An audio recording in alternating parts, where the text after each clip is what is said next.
Hello IT family, నేను ఈరోజు మీకు ఉగ్గుని ఎలా ప్రిపేర్ చేసుకోవాలో చూపిస్తున్నాను.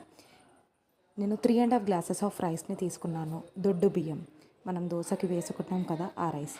1 గ్లాస్ ఆఫ్ మీకు నచ్చిన పప్పులని యాడ్ చేసుకోవచ్చు. 1 గ్లాస్ పెసరపప్పు, ఇంకొక గ్లాస్ ఎర్రపప్పు, గుండు పప్పు అండ్ లాస్ట్లో యాడ్ చేసుకున్న శనగపప్పుని. ఇవి అన్నిటినీ బాగా మీరు కడిగి వాష్ చేసుకోవాలి.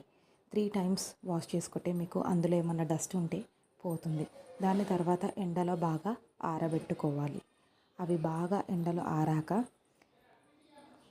మీడియం ఫ్లేమ్లో స్టవ్ పైన మీరు దాన్ని గోల్డెన్ బ్రౌన్ కలర్ వచ్చే వరకు ఫ్రై చేసుకోవాలి. ఫ్రై చేసుకునే టైంలో మీరు జీలకర్రని యాడ్ చేసుకోవాలి, ఎందుకంటే పిల్లలకి డైజెషన్ కోసం.